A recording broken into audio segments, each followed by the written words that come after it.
And we are back. Couch Company Podcast. I'm John. With me, as always, Tyler. Hey, I'm trying to make this as smooth as possible for you. Transition. Once again, this is probably the third or fourth open where the audience can't actually hear what we're talking about, but I'm slowly fading music out. It was pretty good. It was a lot slower. I mean, you were doing it a lot deliberately, slower, because you're a dick, but I No. liked it, though. So joke's on you. No, I was trying to make it a little bit nicer. I wonder if they ever going to make like a mechanical one where I can just hit a button and they'll just add a certain amount of time that exists. to it. Yeah. Well, it's like professional grade. Yeah. But well, that's all we do here is professional Yeah, grade. true. If you can't tell by the echo. If you can hear an echo, I apologize, but Couch Company only Podcast. a couple weeks. Profesh. Actually, by definition, we're not professional. Well, yeah, I guess. You have to get paid Yeah, to and then we talk about do that. something. Yeah, We are amateurs. we got to put the Patreon out there and get the After Dark special going. Logo's all done. Couch Company After Dark would be a Yeah. ride. Yeah. No pun intended. Ha. But what was I saying? I was complaining about something, and now I totally Dude, you complain forget. about so many things. So Well, we're I complaining was- about Red Dead. Yeah, I was complaining about Red Dead. So there's this YouTube channel. I forget what they're called, but they do these like community posts. Mm-hmm. They added this like a couple years ago where you can like poll your audience or whatever. It's like Twitter though, where you can only vote on 4 options. It's like hilarious. So it's dedicated for polling, but there's only 4 options. Yeah, just like Twitter. That's super annoying. Yeah, exactly. Right. So anyways, Doesn't Twitter give you like 7? no, this is the problem we had, remember? Oh, maybe Spotify gives you 7. Yeah. Okay. Continue. Like everything Sorry. else that actually works gives you like more than 4 options. Like believe it or not, there's Poll sometimes monkey. more than 4 things you can choose from in life. Yeah. Anyways, so they've been doing like all these polls, like, oh, what's the best video game of this year, and the one today was which game has the best story. Anyways, Red Dead Redemption 2, if it's ever in those 4, wins by a landslide every single time. What like, Doesn't what's matter it what it going is. up against? Today it was like God of War and maybe like Elden Ring or something. Okay. No, well- it was going up against God of War, Last of Us Part 1, and Witcher 3. And it was best story. Wow. And it won by a landslide? Yeah, 59%. The next highest was 17, which was Seems like Last of the Us. Republican primaries. Jeez. It's just crazy. Like, there's no... I like Red Dead. Yeah. It's a great game. It's one of the best games ever made, probably. And the story's good, but by that much? That's kind of wild to Yeah. me. It's a little wacky. Especially those games. Like, those are like if you would have gave me that list, I definitely would have told you. Like, I would have pretended to know and then say it was Last of Us. I'm stroking out. I can't get my words in this morning. Oh, you would have thought that the community said I don't know why I Last of said Us. it that way, but yes. I assumed that the community would be like all over Last That was a of Us. really convoluted way of Yes, saying that thank you. statement. But I'm slipping my coffee. yeah, I that's one of my pet peeves. Sipping the coffee? Yeah, like when you're in work and someone makes a mistake and they're like, "Oh, I haven't had my coffee yet," and then Yeah. you realize it's 3:00 in the afternoon, and they're just trying to save face. Oh. No, this is the first sip of No, coffee I know, had. I know. But yeah, so I actually would have said that too. I think those are the 2 games that are just like they always win. Like nothing else ever wins. For me, it would have been God of War, like the first Same. one. That's what I really voted liked for. that. Yeah. You can see my little blue outline Nice. right There you there. I voted for God of War. What site is this? Oh, this is just on YouTube. So Oh, this is okay. like their channel. So if you're just going through your homepage, sometimes What channel is it? Sorry. it's called Falls Gaming. Okay. I don't know. I'm not even subscribed to them, but they've just been showing up in my recommended for some You reason. keep interacting. Well, yeah, I like the, if there's The a vote, algorithm wants it. I like yeah. voting, Sure.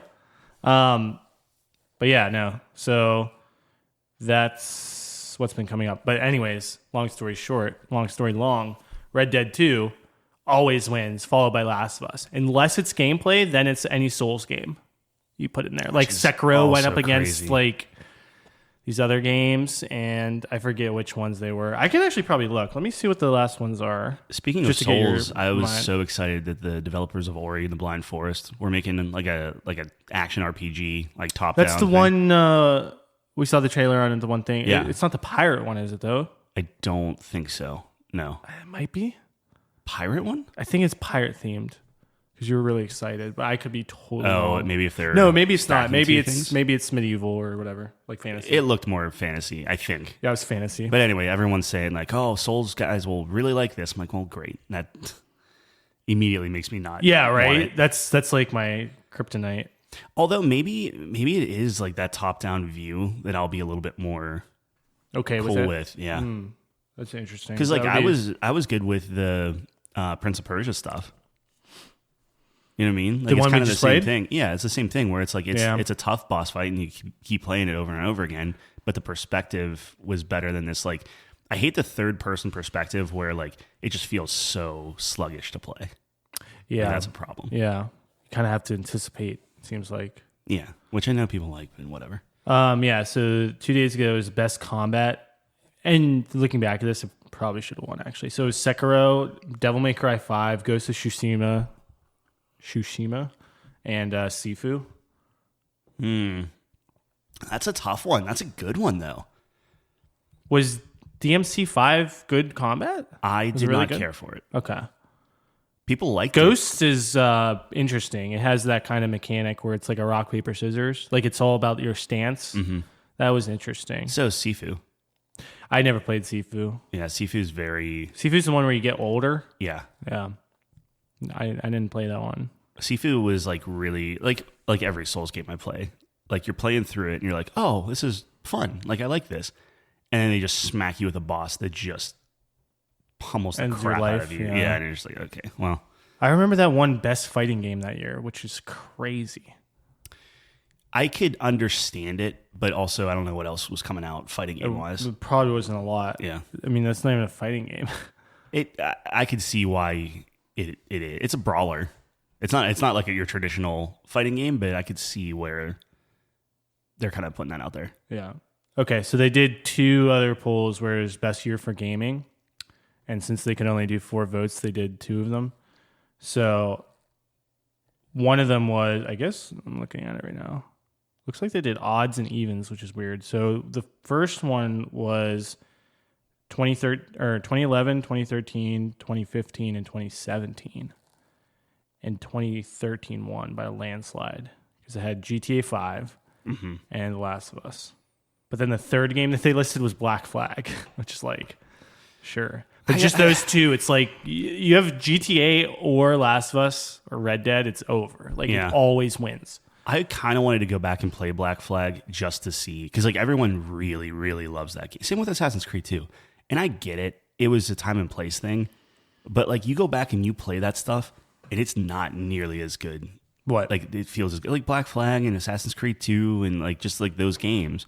Like the gameplay is not nearly as good as your Odyssey. Assassin's Creed was always like, at least the originals were like just mash X to parry. Right. Which I don't know. Like I never minded it, I guess, because I just thought it was cool. I was just it was cool. mowing Like through it was a everyone. cool time and place thing. It's just if you put that up against Odyssey, the best Right. Assassin's Creed Well, game, it's no. not. It's not. It's not even hitting. Assassin's Creed though. It is. No, it's not. Yeah. It's like an RPG.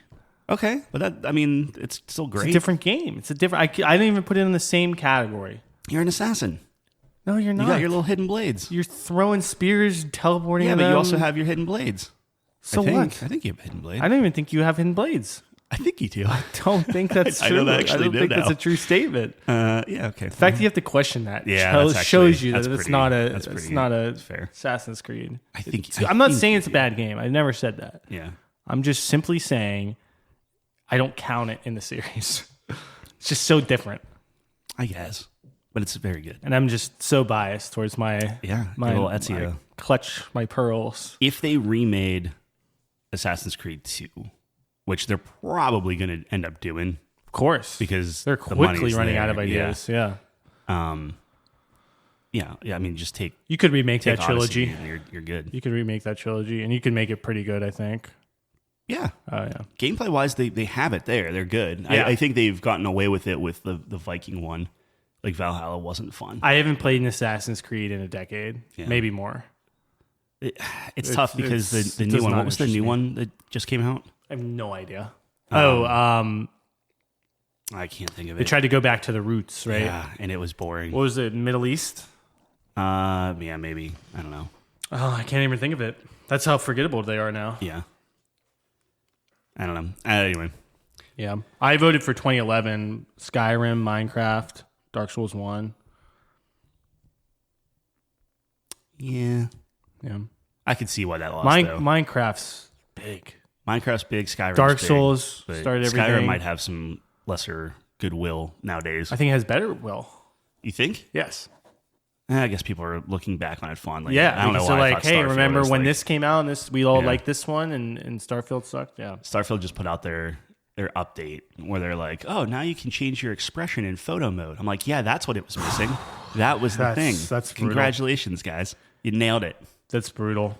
You know, I actually went back, so I don't think we talked about this, but I got all the ROMs and everything set and got Tekken 3 up and running. And boy, is that slow and sluggish. It's you showed crazy. me. Yeah. I it could be the fact that you're emulating it, but I think it's more so the fact that it came out 25 years ago. Yeah. But boy, does it, like, all the sounds and everything are like, it just comes like back the sound to you? effects. Yeah, because it's like everyone has one sound effect. Oh, interesting. Dude, yeah, sounds will always get me. Like that'll make me more nostalgic than anything else, I think. Yeah. I don't know if you're the same way, but No, I think I am, because like even with Spyro, like I could still quote every dragon line, the inflections that they use, that picking sort up of a thing. gem, smashing the chest. Yeah. I mean, I just have those. And while I really liked the new one, it's fantastic. And I think it's actually like a benchmark for what remasters should be. Although, I think we've had this conversation before, but like, there's like this spectrum, right? And like on the left-hand side of the x-axis is a remaster. And then all the way on the right-hand side is a remake. Right. Right? Yeah. Now, where's that game fall? Maybe like one tick to the right? For Spyro? Yeah, because it's largely the same, but I feel like when you completely overhaul the engine and everything, right? I would give it. Can't how really many ticks are there?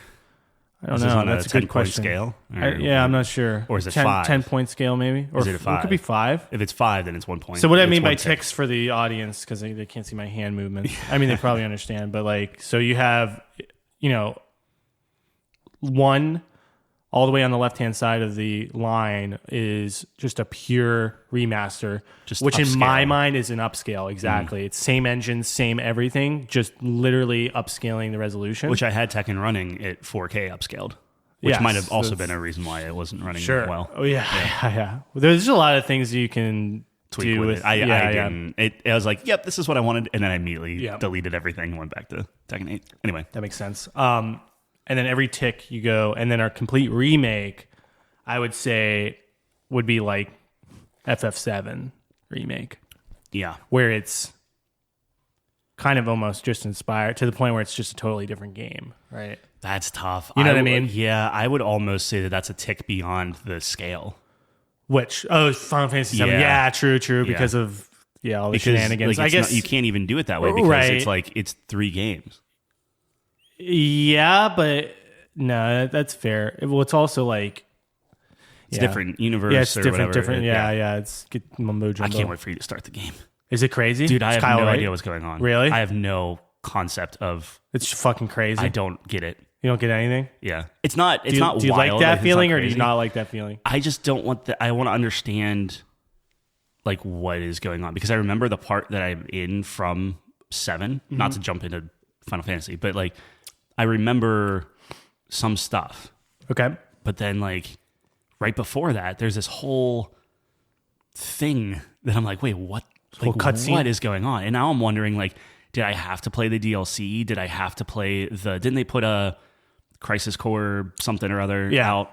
But that was the same. They didn't touch anything with that. That was literally the same as the original game. Okay, so then maybe I didn't miss anything there, but like... I would doubt it. Although you have to think the reason they put that... There's got to be a reason they put that out, right? Yeah. So... I don't know. It's kind of like bonkers. Is it like Kingdom Hearts bonkers? Not yet. Okay. But that's what I hear. Like, by the end, people are like, we have no idea what's going on. Jesus. Yeah. I don't think people are going to like that. I don't know. Although it's getting rated very highly, so maybe they do like that. Yeah. See, people are very adverse to Kingdom Hearts. People are very 50-50 on it. Like, because it just gets so crazy. Like that Tekken video you sent me is like the introduction to starting to understand what the fuck's going on in that story. I'm here for it because I grew up with those games. Yeah. But even like the third one, because I've only played the main ones. Yeah. So I was like, okay, third one's coming out. That came out like what? For Kingdom Hearts, you mean? Yeah, like 4 years ago now. The third one? Yeah. At least. Probably, yeah.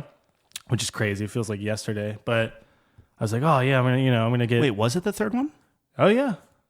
Oh, yeah. Okay. That was the third one. Yeah, 2 was forever. The 2 was amazing. That was the best Well, that's one. the last one I played was 2. I played 1 and 2. 2 is great. 1 and 2 I think were it great. came in a pack on PlayStation. Yeah, they remastered those, the final mix edition or whatever. Yeah. So they, which to our honest scale, probably one tick. Yeah.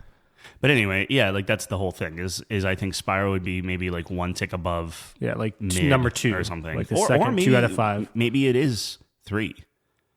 I don't think so because everything's the same. So every dragon location is the same. Every gem's the same. The thing that gets it 1 tick for me to the right, so a 2 out of 5. They re-recorded everything, and it looks a different engine and everything. It's a different engine, and the gameplay is different. It feels different. So if you go back and play the first one, Spyro does not move the same. And the only reason I noticed that is because I played so much of that shit when I was a kid. But it's because they unified them.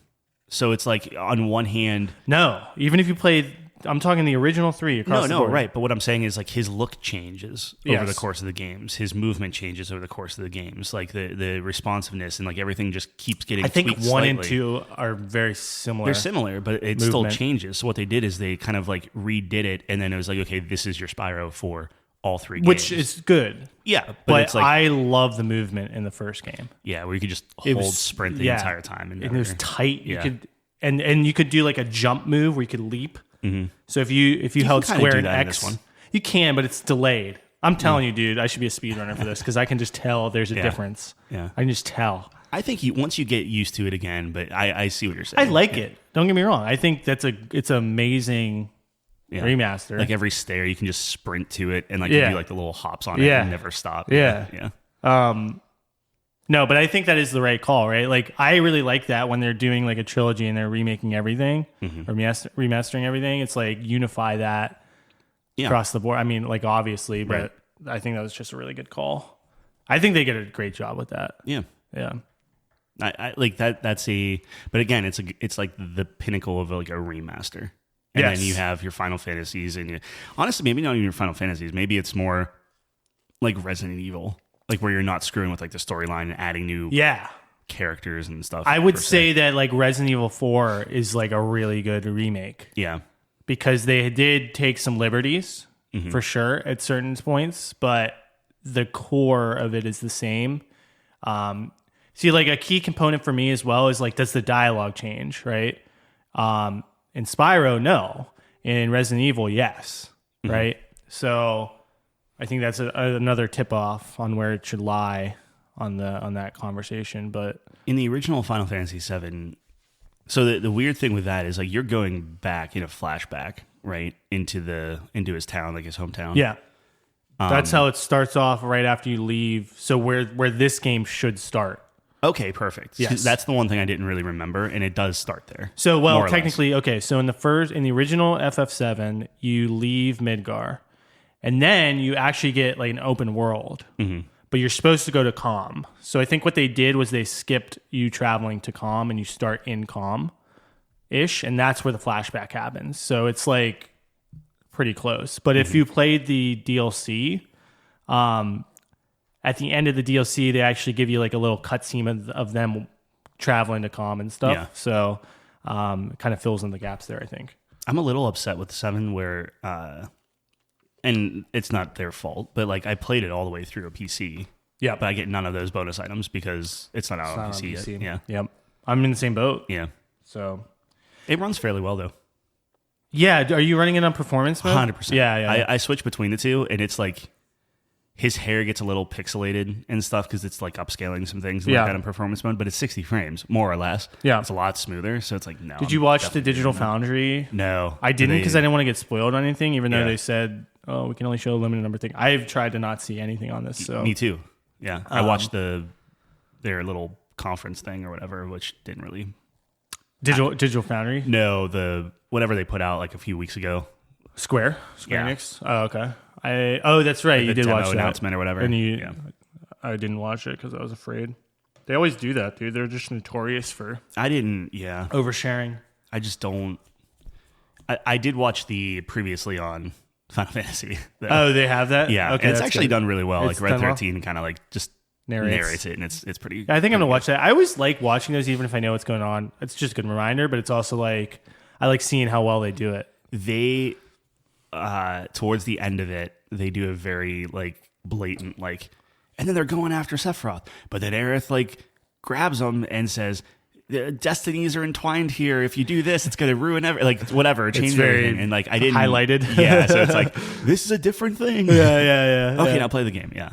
I really like the direction they're going in. I know that people are mixed on it, especially like OG fans. Like I think it helps for me that I played Remake first and then went back to the original, so my mind is kind of not tainted by nostalgia. But I think it's very creative. Like you got to think about it from a creative perspective, right? I think someone made this point, and I thought it was really good. Like when you're a creative person and you're making a project, the worst thing you can do is remake something a one for one. I mean, that's just where creativity goes to die. It's like we already did this. Yeah, you can't do this because fans expect X or like if they went through and just one for one everything with the same voice actors, because I think their casting is amazing. Like I think they nailed everyone's part. It looks great. You know, I think they get the feeling of the game really well. Like they understand. Obviously, because they made it. Yeah, sure. But if it was 1-to-1, I think you actually lose something there. Like there are some people that say, "Oh, that's what I want. I just wanted a 1-to-1." They want more of a Spyro.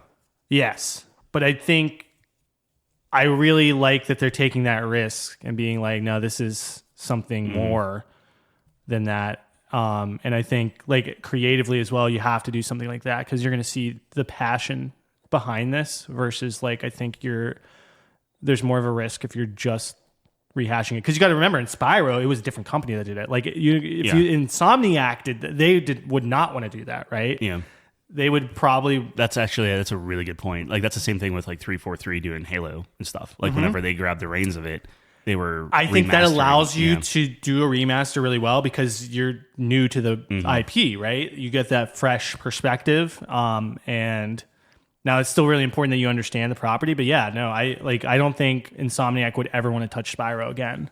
Yeah, like they'd make a new one or whatever. Yeah, but I don't even think so. I think those studios, they look back on fondness, and this is just my perception of it. But I think they, want to move on to new things. I think that's just.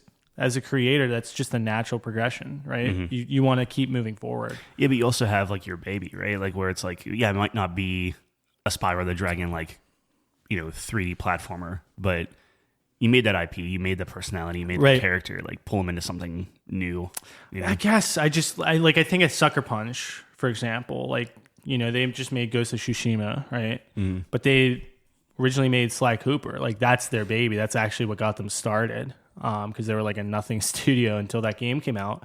And they made Sly 4 years ago, and they weren't involved with it at all because they were done with it, right? They were like, we're going to make our trilogy and we're done. So like they had the opportunity to come back, and like you said, that is their baby, but they're like, like we need to, we're on to other things. It's weird though, because I think there would be a good reception, like if they just took Final Fantasy, kept it top down, made it more fluid, obviously put in a new engine, like put in like Unreal 5 or something, right? And give it like the Spyro treatment. Yeah.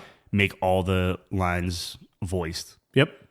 And I think that'd be great. Work. But right? Like people would really like that. Like I could see it both ways where like, you have this new remake, this like updated thought or whatever. And it might like that, if that's the same studio or whatever, that's fine. But then, like I think there is this thing where if you had a different studio come in, take the original source material. It doesn't have to be for like 7, but like people want 8 redone. They want or not 8. What is it? 9 and 6 or whatever. It's rumored that 9 they're floating that around. Yeah, I mean 10, whatever. But like all the popular. You could redo those 6 through 10 and just kind of just remaster them. Maybe get some updated cutscenes and visuals. I'd love 10. Yeah, with really good voice acting. That's what I mean. Like, I would love 10, just like, hey, give us 10, make it look like Spyro.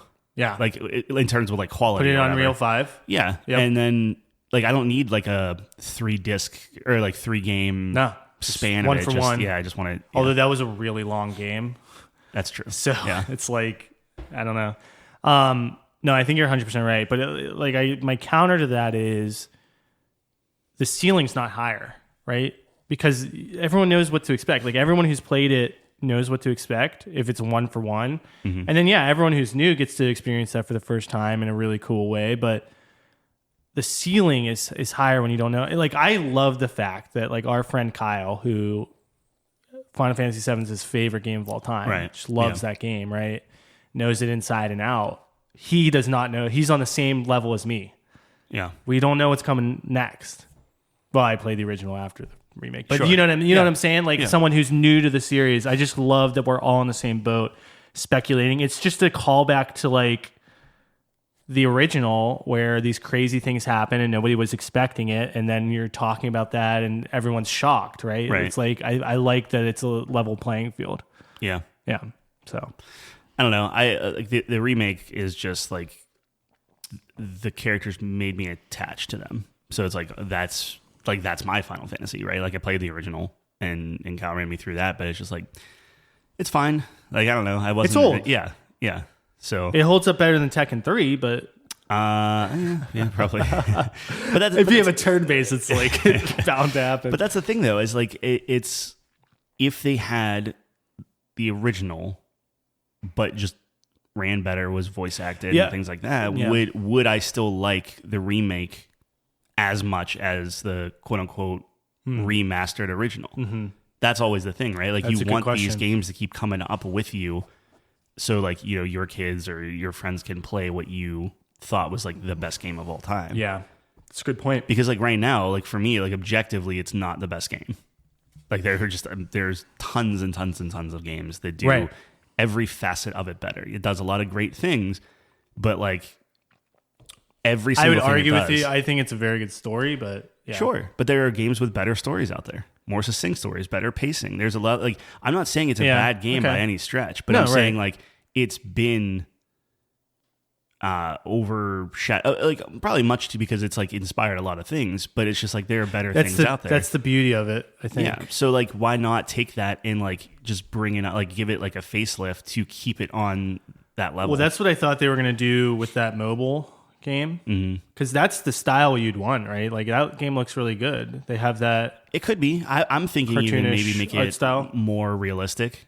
Oh, but like still isometric, like still pulled back, but like super like ultra detailed and stuff. And then if you needed to, like, I don't know if it would still hit. I liked what they did with the mobile game because it still has that original feel, but it looks nice. Like, it's a nicer look. Yeah, and there are mods out there that make it look fairly decent. And stuff. Yeah. I'm just saying, if you're just doing that, then it's like, okay, like, then is it actually worth it? Because you're not getting voice acting, you're not doing everything. I'm saying, if you're going to go through and update the other stuff, like, make it a better UI, make it a more, accessible type there for, like, the user experience. I don't know. Yeah, it's a moot point because this is their thing. Like, they're not going to touch Final Fantasy of course, but it's an interesting thought experiment. Yeah, on like what is the best. I like what they're doing personally, but I understand the other side of it. It kind of sucks because, like, if I really enjoy this one, then I'm probably just gonna buy the first game again on PlayStation. Why? Just to have. Oh, because I have, like, the physical disc, so it's like, if I really like this and stuff, because, like, I want to have the physical copy of the games that I really like on the platform. How many physical copies do you have? One. No, I have Horizon. Okay. The first one? Technically, I have Spider-Man because Mike hasn't given that back to me yet. Spider-Man 2. It's Horizon 2 because it's PS5, right? So those games right. were technically on 4 and 5 and stuff. Yep.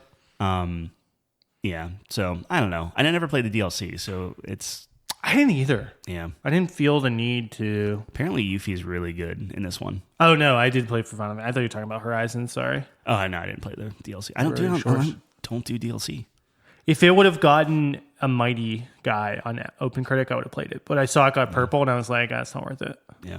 Like to me, it's like, all right, if you're in the 90s, it's like, okay, this is critical to the experience. But if it's in the purple, it's probably like, oh, this is just more of the same. It's just good. It's solid. If I'm platinum, like if I platinum your game, that means that I've put 60 to Oh 100 yeah, hours for you, into dude. it. So Oof. it's like You're good. Yeah. Nah, that's why I don't need a that's new why I don't area 100% things. I just can't 100% things, man. I don't know. But the problem is, even when I want 100% something like Final Fantasy, where I'm like, I want to get lost in this game, right? Like, I want this to be the game I play for the next 2 months until like the baby comes, right? Like, I'm like, this is it for me. Yeah. And I don't know if it's gonna grab me. I think I'll be really, really into it in the beginning, and I'll try to like run to all, because like even in the opening part when it's like, hey, go to the inn or whatever, I'm like, okay, but then I go to like every place but the inn first just to explore and see what's there and everything. I found maybe like 2 chests. I think you should just play it. I think I should, do your own because thing, man. I play it that way for maybe like 20 hours, and then I'm like, man, this is like boring. But it's because I'm 20 hours in the game. No. That's The how I first played one. the first one, where it's Gotcha. like I went through. And I'm not, technically not even the first one, because the first one did a pretty good job pacing wise. But it was like I would. So actually, Final Fantasy. Oh man, what was it? 13? What was it? What just came out? 15. 16. 16. Jeez. So 16 came out. 13 came out like 10 years ago. 13, 2, 3, whatever. So 16, that's what I did, is I was like trying to explore and do all these little things, and then it's just like, dude, I don't care about this. Yeah, And that's then a bad one. Then I went to a that. point just like, I just need to get through this. So I don't want to do that with Final Fantasy. I want to play as much as I can, but I also don't get burnt out on it. You gotta go your own pace, and you just do what you want to do. Well, what I want to do is complete it. Like 100, like I'm the completionist guy, because that's just me. That's how I play every game. I mean, I know that's a problem. That's a struggle. I really don't view it that way. Yeah. At all. Like, I'm just there to have a good time. Sure. Yeah. Yeah. I don't know. I'm excited though, man. I'm so excited to start it. I'm gonna start it after we're done recording here. Yeah. I need you to text me just like, yeah. oh no, this get makes a text perfect from me sense, after. or no, this is what, like. What's what did I text you? Oh man, my brain's like not working right now. You need your morning coffee. No, I don't, because I'm. Do you want coffee, or are you still good? I have. This is. I know. I didn't know if you finished or not. no. I'm gonna get more. Do Oh, you okay. want more? I'm good right now. Okay. I appreciate that. Man, I know I'm not. I didn't have my coffee, dude. It's snapping All at right, you. well, you keep thinking. I'm gonna grab more. So, oh my gosh, you can't put me on the spot here. I don't know what I'm saying. It was. I was playing a game, and you were like, "Dude, text me." You're gonna text me. What game was it though? Alan Wake. And I did text you because it was the musical number. That game's so good. I turned at you in the theater yesterday, and I was like, dude, I just can't wait. I just think about that. Not every night or anything, but it pops in my head here and there where I'm like, I'm excited. It's on my Spotify playlist. So that one, it will just randomly pop up. You just get a smile on your face. Yeah, and I did change it to the radio edit, so it's like maybe like a 3-minute song. It's not like this 11-minute thing. Oh, yeah. No, you can't do the... But it's enough for me to be like, yeah, that's pretty good. So good. That game was just Looney Tunes. Good. Yeah. In a good way. Good way. But, transition. We were at the theater yesterday. Yeah. And we saw Dune Part 2. I've had a long weekend, so I have gotten no sleep. I woke up really early yesterday to watch Dune 1. Yeah. And then went to the theater later that morning to watch Dune 2. How long is Dune 1? 3 hours? 2:45. And this was 3, roughly? It's about the same, 2:45-ish. A lot of Dune. Oh, I watched back to back. 5.5 hours of Dune yesterday. Yeah. It was a lot. And and then I was playing Persona for the rest of the day, and then I woke up early today playing Persona to finish it. So I've had a long weekend. Anyways, Dune, what'd you think? I thought so. Calvin asked me the same thing. So thanks to Calvin for inviting us out to watch it. But I said that the acting was good. I actually liked the acting a lot. I was getting really strong Mad Max vibes. And maybe it was just because they had like a trailer for Furiosa out there or whatever. But it was just like, is that a prequel? Yeah, I think it has to be. I guess. Yeah. Is it the same chick who played Furiosa? No. Yeah, right. It's a new person. So like I'm totally out on it. It's the girl from the Queen's Gambit, I think. Oh, okay. I heard that was good. Sorry. Yeah. Technically, it's the girl that was in Dune. His sister. There was like that flash forward thing or whatever, and she was standing there talking to him. Or on the whatever. beach. Yeah. Spoilers. Same. She plays Furiosa. I mean, that doesn't anyway, tell you anything. Yeah. But anyway, I said that the acting was good.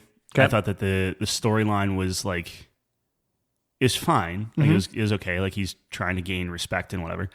I thought the pacing was just all over the place. Personally, Okay. I thought like, unless I was just falling asleep, which I wasn't. Like I was pretty alert and watching it and everything.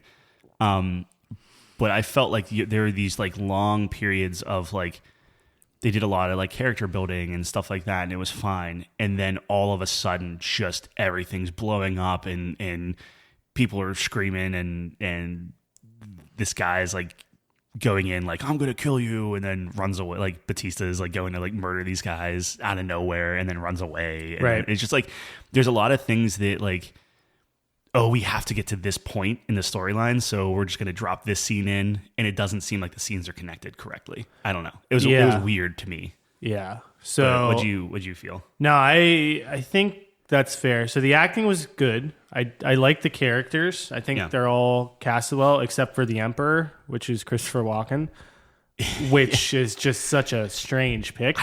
I like him as an actor. Yeah. For the Emperor, and he was like, it wasn't bad. It was but it the moment takes he talks, me out of it. Yeah, the moment he talks, it takes you out. I'm like, you can't have like that would have been the ultimate thing, is if he could get rid of his accent. Like if he could get rid of the way he was talks. trying In the beginning, like there was when he was talking really slowly or wasn't talking and stuff. Yeah. But I was like, if he had any sentence over like 10 3 words, yeah, it was like, there he is. So that was a strange choice. Spice. Yeah. But no, acting was really great. I think the best part of the movie for me was the visual effects. And the sound was good too. Well, yeah, visual effects and sound. That's a great point. The visual effects are unbelievable in those two movies. Like when you have that large scale and that much stuff going on, it's really easy to start seeing like the CGI in it, right? Like you think of something like, I don't know, like Godzilla. Yeah, right. No, I actually, it's awesome that you say that, because when I was watching we were watching the trailer for the new Mad Max. Yeah, I was watching it. I'm like, man, did I just like? I'll have to go back and watch the first one, because I feel like I just did fairly recently. And I was trying to get you to watch it. To me. Yeah. Did you ever watch it? Yes. Oh, okay. So like watching that, it seemed very practical. Obviously, they had like CGI in there and stuff. Yes. But like when they're like hanging on cars and doing things, it felt more real. But they did do a lot of practical effects in the first one. But then watching the Furiosa trailer, it looked like she was like hanging on the undercarriage of a car or something, and it looked like the entire thing was just CGI'd. Yeah. And I understand that's a small vertical slice, but when you it's take in your trailer. yeah, but when you take that and then you put it against something like Dune, where it's like, I'm assuming they were on sand the whole time. Oh yeah, right? Dude. When those big sandworms are coming through and the sand's going everywhere, I was like, holy shit. Yeah. I didn't know worms grew that big. You know what I mean? It's like great. I don't know. It's always really good when you can see the budget. You know what I mean? Do we know what the budget is for that movie? I'm going to look it up. It's got to be a gajillion dollars. Yeah. I'm going to check it out. But I don't know, man. The effects were really great. And then the sound design, like you said, I think this is a must see in theaters. So I watched the first one on my phone, obviously, which was really good still. But when you get that extra element of all the helicopters, Dragonfly helicopters going through, you feel the rumbling, you feel the impact of the missiles, you feel the blades hitting each other, and when projectiles are hitting shields and there's that uncomfortable sound of them penetrating mom shields. Starts like screaming at somebody and it gets a different voice or whatever. Oh yeah, the voice power is great, dude. Yeah. Have this insane bass to it that just $190 million. Yeah, it sounds That's how much right. they have. They had 165 for the first movie, and it garnered 435 million. No, this one's gonna kill it. Yeah, I think they're gonna do 3. That's what I heard. He's gonna do 3, which would finish the second book. So the first book was done in 2 parts, which was these 2, and then the second book is really much shorter. I think from my research. It's like 300 pages. The first book's How many like books 700. In the original thing, I think there's 6, but then his son goes crazy. There's like 18 or something. Okay. I don't know. Spin-offs or prequels and shit. I have no idea. I saw 18 somewhere. I don't know if that's a real number, but I think 6 in the original, the guy who wrote them. It made me very uncomfortable throughout a lot of the movie in a good way. Right, like the religious stuff? You're always just like... There's something off about it. Everything is just uncomfortable. Mm-hmm.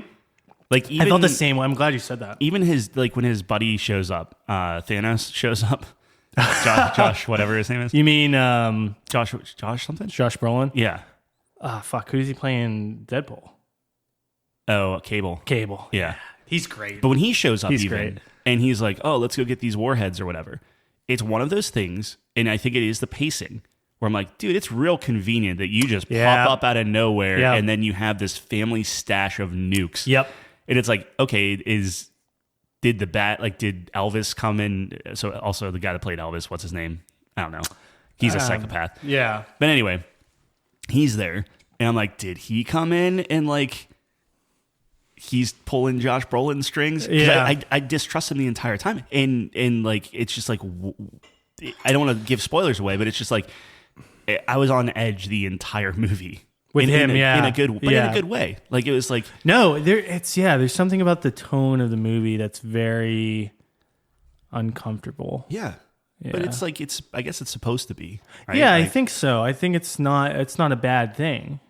It's like I don't know because like naturally I compare this like Star Wars, which I was talking to Calvin about, especially because the opening scene is literally Hoth. And they're like, no, not necessarily, but it's like the marketing was this is the next Star Wars. Yeah. Which technically, as Calvin mentioned to me, this is Star Wars was based on it. Like Star Wars was inspired by this. Star Wars came out with a better movie. I don't know what to tell you. Yeah. Okay. Look, it's going against A New Hope and Empire Strikes Back. Like it's like you're not going to win, man. Because I was literally going back and watching clips from those movies just to see if is this just nostalgia or were these movies awesome? And then I'm looking up when the first Dune movie was put out. Okay, yeah, the one that was terrible. Yeah. Yeah. Because so that came out in 1984. Yeah, after Star Wars. Exactly. Right. So Star Wars did their thing. Right. And it was really good looking. Yeah, if you're talking movie, this is inspired by Star Wars. Yeah. But if you're talking concept, Star Wars inspired by this. It's a whole circle. Yeah, I get you. Yeah.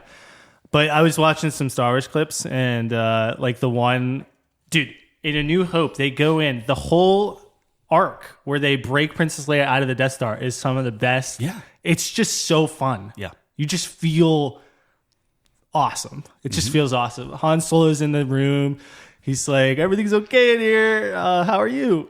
Fuck. Yep. It's like the best stuff, dude. When Harrison Ford's trying, there's no one better. Yeah. You know what I mean? He stopped trying back in 1990, but it was I agree with you. So I don't even know where I was going with that. But they're very different feels, right? Star Wars is much brighter. It's much more. I don't know. To me, Star Wars is inspiring. I don't feel inspired by the main character in this one. I actually feel nervous because it's wow, this guy is getting so much power so quickly. Yep. And I don't know if that's the point. I would think that's maybe the point here because he's really hesitant about it. I mean, that's a big part of the movie, right? He keeps saying I don't want this. Don't make me do this. Don't make me do this. Don't make me do this. And finally he's like, okay. And then just goes. It's crazy. Yeah. But then he just has this moment where he's he knows everything now. Yeah. It's this guy's unstoppable. Mm-hmm. What and that makes me infinite power makes me nervous. Traditionally when you're talking about a plot, you're usually rooting for the underdogs. You're rooting for the rebels, right? You're rooting for the Fellowship. But they had no weakness.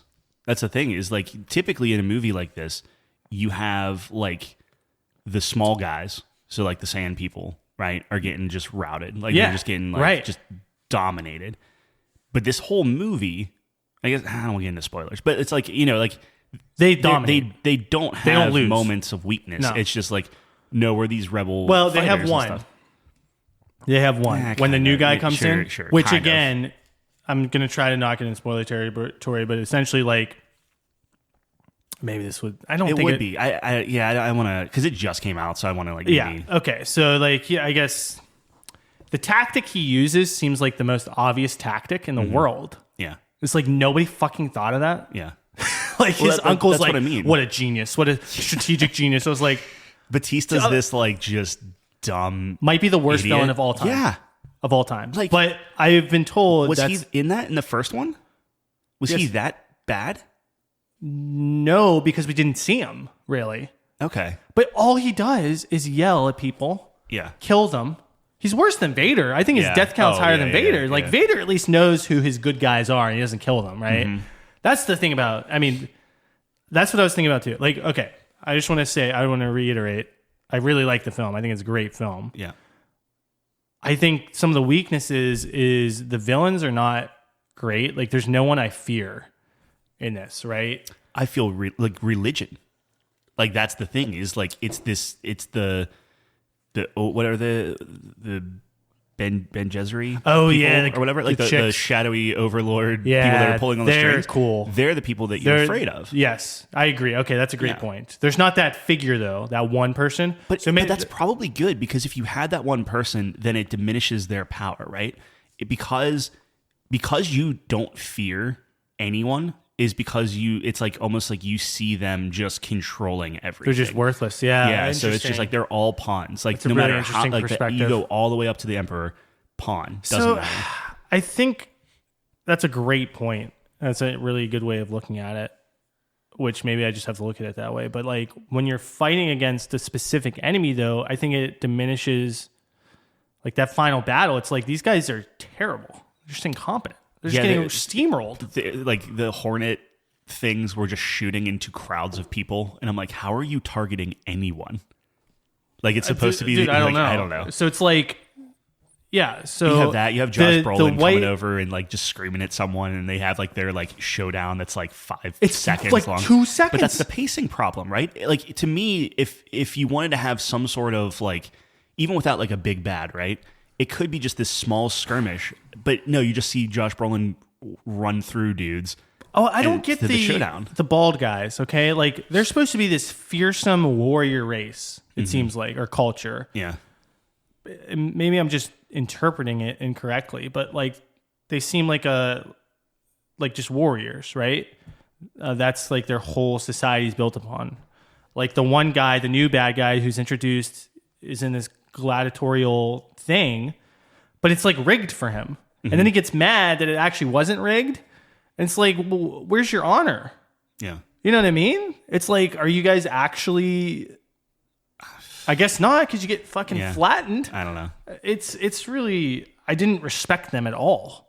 Yeah, they're not. But you're powerful. like you said, maybe that's the point. Maybe it's like they are not the issue, and it's this shadowy cabal, which I love. I mean, that order, the nuns.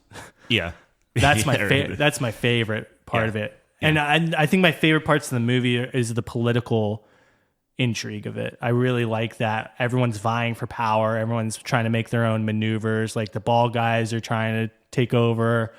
The emperor's obviously twirling his mustache, and then really the chicks are all in charge pretty much. Yeah. Like they've been dominating everything. Yeah. It's cool. I like that. It's great world building. It's really neat. Like they explain all the different things of like your sand walking and all that, and it's like it's cool. It's a very fascinating world. Yeah. It's just like jumping from scene to scene sometimes felt very jarring. Where one scene everyone's screaming and hating everything, and then like the next scene everyone's like behind him and like you're such a great dude type of thing. Yeah, I think. Did you feel that the relationship jumped? It was just really quick. Yeah, I mean, you needed it. You had to. Like, I will say that their chemistry, and honestly, Timothée Chalamet, like, he's a pretty good actor.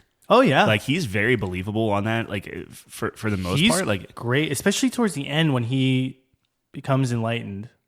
He like changes his whole like You can see the confidence and beauty. And he's like he looks like the scene when he's in the temple. He's looking at everyone differently. He just like commands respect. Well, man. he just knows. Yeah, it's just like I've seen everything. But I can. It's this like detached. Yeah. Thing. Yeah. but he conveys it through his performance without telling you. Yep. That he knows. It's beautifully done. Yeah. I love that. But yeah, I think was the relationship rushed? Yes. Yeah, I think was so. it still believable? I would actually say yeah. Like I was buying Okay. it. I think personally, because I I don't think it was bad by any stretch. I just yeah. That's, to me, it seems like that's a really big part of the story. Mm-hmm. And I don't know if it was, maybe there should have been a little bit more time devoted to that. I mean, there was a lot of time. I think it would have devoted to slowed it down probably. Yeah, I guess. I don't know how you. How like my thing is like how many more times could I see him flashback or flash forward? I guess whenever he's seeing the future, it's very like Mass Effect-ish, where it's like, oh, I touched the artifacts and I'm getting these premonitions or whatever.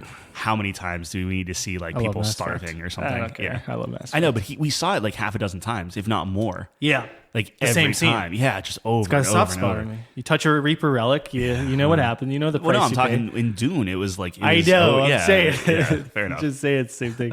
Yeah, no, that's fair. I mean, they're really hammering it home. Mm-hmm. And it's like, dude, billions of people are going to die. It's like, that's fucking His mom's crazy. insane. Like his like mom went everything crazy, just, kind of. I wish I watched the first one again just to Oh, I was fresh. realign. Okay, but like, do a lot of the characters seem different, or was it smoother than what? Like acting wise? For me, it was like a lot of the character. Well, I mean, really, just him and his mom. Like his mom specifically, where it's like drastically different. I think From what I remember. she was different, but I think it's circumstance. I think it's Yeah. very purposeful because you have to consider that, you know, we find out in the first one that she is part of that organization and he's involved with this broader plan, right? Mm-hmm. That he might be the chosen one, but they're like still trying to feel things out. They're the best, dude. They're like, okay, he could be the chosen one, but we're going to put this guy up too because he might. They just have so many outs. Yeah, they have a lot of safety nets. Oh my gosh, Yeah. it's like genius. But that's the big bad. That is the big bad. No, I think you creepy convinced thing. me on that. But don't you think that you can still have a big bad like that? Like not even one person, but like an idea, but still have a competent brute that you're like, oh, this final battle is going to be cool? Or does the brute have to be incompetent to more strengthen the organization? Yeah. I don't know, man. I liked the I new think guy they brought in. Yeah, he was better than Batista. Batista might be the worst villain of all time. Like he might be top 5 worst villains of all He time. might be pretty bad, yeah. Yeah. Like he's worse than like Swiper the Fox, and Swiper the Fox fumbles the bag every time that guy's on screen. Okay, fair enough. He does. Sure. I mean, That's a how good top hard is it 5. to steal Yeah. from a 10-year-old girl and a monkey? For Dora the Explorer, for anyone not following that. They're with line. me. Okay. They're with me. I'm telling you, man, this guy's a fox. He's supposed to be Sure. sneaky. No, you're right. You're right. Not everyone can be Sly Cooper. Or he's a raccoon. Oh, you He's a tried. raccoon, yeah. You're cute. You try. What was I going to say? Yeah, I don't know. I think the guy, I keep calling him Elvis because I don't know his actual name, but I thought he was fine. Yeah, I thought he was good. I liked him. He was creepy with his chicks that he kept. Yeah, it's weird. Oh, it's weird, but I like it feels that. very Mad Max. Like, and maybe it is just because I don't know. We watched the Furiosa trailer, and that my mind was Subliminal, on that. yeah. But like everyone's super pale and bald, and like it just Yeah, I mean visually maybe, Yeah. but and the desert stuff, Yeah. sure. That's another thing. Like the color palette in this movie is like really yeah. dark, Yep. but like the whole thing takes place on a desert planet. Like, what are you gonna do? Yeah. But that's like the vibe of the movie too, right? It's like bleak and, but yeah, I don't know. Star Wars is just like it's full of heart. Star Wars is a very so Dune is very like I don't want to say cerebral, but it's a little bit more nuanced. Yes. And Star Wars is very much like good and evil. Root for the good guy. And think the evil guys are cool. Here you go. I don't know if that's true. The original Star Wars? The original Star Wars 100%. is good and evil, but I think Yeah. Dune's also just good and evil. Not really. I think so. How? The bald guys are just bad. Like there's literally no redeeming qualities. with Maybe. them. They're What's one like? There's not a single point where I was like, oh, I kind of see where they're coming from. Yeah, but we can't spoil stuff. But There's a point in which you felt that way. You don't have to tell me when, but there was. Well, what I'm saying is like not all of them are bad. Yes, they are. I don't. But they okay. Spoilers. We're gonna hit the 30-second button if you don't want to spoil it. But what's his face and his mom are from them, so it can't be. You know what I mean? Like there is nuance. So it's like like the overarching guy, like race or whatever, seems bad but like they're from them. The other person's what's her face is from them. So it's like. The princess? Yeah. So it's like like they're... Yeah, but everyone who's removed from their culture is the only redeemable people. And then everyone who's like the bald-headed... Yeah, but what I'm saying is you only see they're terrible. You only see a few of them. You see that's like saying that... I don't think the Empire's nuanced either. Like they're just bad guys. That's what I'm saying is the Empire's bad guys. But then you read a book like Lost Stars and you see how it's like they're all brainwashed. They're all... so like I can... I don't think you get that in Dune though. You don't, but I like the Emperor's bad. Yeah, just terrible. Mm-hmm. The bald guys are bad. The nuns are not. The nuns are bad. The sand people are good. Yeah, but the sand people are good. But then, like, isn't the other guy like? Isn't his dad like running spice and doing stuff on the planet anyway? And the sand people didn't want that. No, but like he was like trying to broker peace with them, and he's like, "We're going to be different." And then he died. Yeah, but that's like that's a noble death. That's England coming over and saying to the Indians, "Hey, we want your land, but we're going to." No, I think it's fairly black and white from my view. Okay. Maybe I'm not seeing it clearly, but like a know. nuanced is like what's something that's really nuanced. Episode 1. With the trade routes and... I mean, you're memeing, but like... No, I'm being serious. Kind of. Like the original trilogy is very black and white. The more you read into Dooku, the more you're like, this guy... I know. This guy knows something. Yeah. He does. He saw the hypocrisy of the Jedi. Yes. All right, we can't go down this again. We can't. But I love Dooku. I think he doesn't get enough respect. I completely agree. You should read his book. He also 1v1'd Yoda, didn't he? Yeah. That's crazy. He was trained by Yoda. He was trained by Yoda. Oh, really? Mm-hmm. Anyways, yeah. So Dune overall, I think good movie. I enjoyed it.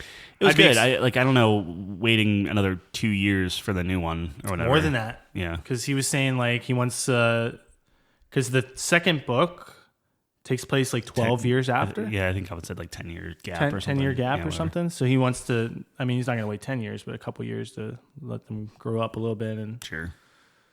I'd be excited for the third one. I mean, I'm really glad I watched them. So shout out to Calvin. I would say that if Timothée Chalamet doesn't come back and they just recast a lot of people just for the age thing, I don't know if that would take me out of it or not. But that would take me out of it. But Game of Thrones did that, and I was actually shocked at how quickly you accept it. And every actor was awesome in that show. Yeah. And it all just kind of worked. Good quality will always overcome any of that little technical stuff, I think. Yeah. Yep. No. Yep. Go see Dune. I don't know if going to the waterfront for a worm bucket was the call. I didn't realize that was the reason we went up there. Waterfront's not a good theater. No. I don't think it's a... It was... like the seats and everything are just bad. Like it wasn't. It's not the worst, but I would have rather went to the one next to my house. Well, sure, yeah, but those have like the reclining stuff. Those are nice. Stuff. As long as it has assigned seating, I'm okay actually with the movie theaters. Yeah, I don't think there's are the days of. I don't think there's a single movie theater that has. I'm sure somewhere. Well, yeah, but not that it's like I know the budget theater or something like Waterworks or something. I don't know. Oh man, that's the worst when you gotta find your own seat and ooh, yep. Anyways, that was good. I always enjoy going to the movies, and there's just not enough movies these days that I find it worth it. Dune is worth it. That's something that like Kyle's gonna love on his sound system when all that stuff goes. Like he's gonna really love that. Yeah. But yeah, I don't know. Like it hits different in the theater for something like that, but the sound design was just really good. But like you were saying, not to keep harping on Dune, but like the music is not. It's atmospheric. It does not its memorable. Job. It does its job. Again, that kind of coincides with you being in the theater, feeling the rumble of the bass that Hans Zimmer loves to do. Just adds that extra impact, right? But it really wasn't like. Most of the time, it was just like sound effects that were getting me. I agree. I don't think this. Don't get me wrong. I think that Zimmer does a good job of kind of gluing everything together. Yes, but the sound design is, and the way I know this is that when you have these 1v1 fights, they cut all the music out. And I really like that, actually, where it's really, you're just hearing the steel hit each other and the grunting of the combatants. It's just very gritty and it's primal. realistic. It's like primal, it kind of gives you, because a lot of the time with music, you can tell what's going to happen, right? Yeah, foreshadows, so sure. This is you bear with me here. Okay. So like if you're watching something like Love Is Blind on Netflix, Oh yeah, right? Great soundtrack. You can see what the director is trying to get you to feel by, is the music jaunty, is it whatever. Doesn't matter what reality people are saying. shows are they're really tipping their cap. Yeah. And it's the same thing with like lightsaber fights and things like that. If it's like I'm gonna butcher this, but like if it's a major chord or a major key and it's like very uplifting and stuff, right, versus something like Vader and like music makes you feel that. Strip that away, then like the fight could go either way. Now, granted, if Timothée Chalamet is fighting and it's 30 minutes into the movie, chances are he wins. Yeah. But how crazy would that be if he like died? And like anyone could have won in that. Like even though the outcome, the way it was presented, it's like you're basically just holding your breath. And it's just silent and stuff as you watch it going, and I think that's awesome. No, I thought really cool. I really liked the direction of that. I felt the same way. I always think the absence of music is sometimes way more powerful. I always think of No Country for Old Men. I never saw it. There is no music in the entire movie, and it is the most creepy feeling. Yeah. You should definitely watch that. If we were still doing our recommendations, I'd sign that to you, because that's a great movie. I like when you have like uplifting music and like they won and stuff, and then it like fades out as you see like this just overwhelmed, like it was a really tough battle, they really overcame it, and then like let's say they blew up like a worm or something, I'm making that up, but then like you turn and then you just see like 5 other ones go. And you're just like, oh, okay, we're done. That could also be powerful. But I was watching Independence Day, and the original one, I liked too. Chelsea did not. We left the theater and I was like, man, I'm so happy we went to see this, and Chelsea's like, yeah, it's okay. Yeah, but when he's doing the speech or whatever, that's great. It wasn't a good speech though. I don't really know. Everyone always pulls that speech as like some of the best speeches, and it's like, it's okay. It's the music that does it for me. 100%. It is exactly. It is brilliant. Yeah. Like I can't even describe to you like how fantastic. We did top 5 speeches, right? Didn't we? No, we did video game monologues or something. Okay. Yeah, because like Aragorn has one and stuff, and like when you just Aragorn's read it great. and stuff, it's like it's fine. It's you don't like Aragorn's speech? It's the music. It's getting you pumped, but like the actual like speech isn't like this crazy well written thing. It just repeats a lot of stuff. Like a good speech is just repeating a lot of things and just saying like, even if you die, you're doing it for a cause. I don't know. It's supposed to brainwash I think people. Aragorn's speech is good. I like Sam's speech at the end of Two Towers. I think that's a better speech. One. Yeah, that's more of a monologue, I guess. But I guess a speech. Yeah, that one's really good too. Those are the two. That one might be better than Aragorn's. Although I think Aragorn's great. Yeah, we could do top 5 speeches in like cinema or whatever. In cinema. Yeah. Well, Dune 2. Dune Part 2. Yeah. Good movie. See, I would say see it in theater. I think. Did we see it in IMAX? I don't think so. Isn't there only like a couple IMAX, like true IMAX theaters? Well, AMC is one of them. That's why I thought originally we were going to go there. I thought the only one in Pennsylvania was like in Philly. There's one. It's like IMAX, and then there's like there's one another that? level or something. Then it was probably IMAX. Because there was one in Cranberry too, where it was like it's a specific scene or screen. Super. But we were walking, and I don't know if you noticed, but there's like a big IMAX. Like I think they only have one theater at AMC that's IMAX, or maybe they have two, one on either side. But I was like, oh, we're going to see it, and then we just like walk right past it.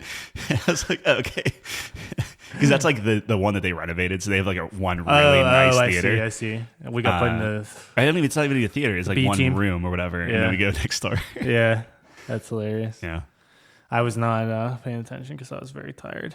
Yeah, but got coffee there. Coffee wasn't bad. No, dude, what a great idea! Yeah. Coffee at the movie theater, man. Yeah, that's fantastic. Coffee is good because it doesn't make me have to pee. So really? Like, yeah, it makes me have to poop. Yeah, well, sure. That's like. Dude, did you say we went at 10 a.m. because Calvin always falls asleep during movies? That's why. Yeah, sure. I thought it was an availability thing. Yeah, I would have slightly vetoed that, maybe like 12. you know what? I actually wasn't upset about it because like we left there. I went and saw my brother-in-law, and we went through like some of the stuff for like stays and things like that. That works. And like I got home, and it wasn't like crazy late. Like it would have been like maybe like it was getting dark by that point. Like if we went at noon, not getting out there until like 4:00, right? And then I'd go into his like call. So. Yeah, Selfishly, it worked out for you. Yeah, it wasn't too bad. Yeah, that's good. No, it was good. It was a great experience overall. So, yeah. Okay, we have more things to talk about. Yep, sorry. We got more things to talk about. Okay, while we're on movies, I'm going to shift to TV shows real quick. So, Curb Your Enthusiasm's final season. It was not good, but yeah, that's fine. We'll let it go. I was breaking it down in my head. I was wondering how you're going to do the transition. Well, there's other video game things that we're going to talk about. I was like, I'll stay in the. I know you're thinking about movies. We're going to go from stop talking about movies. We're going to go to the silver screen instead of the. Yeah.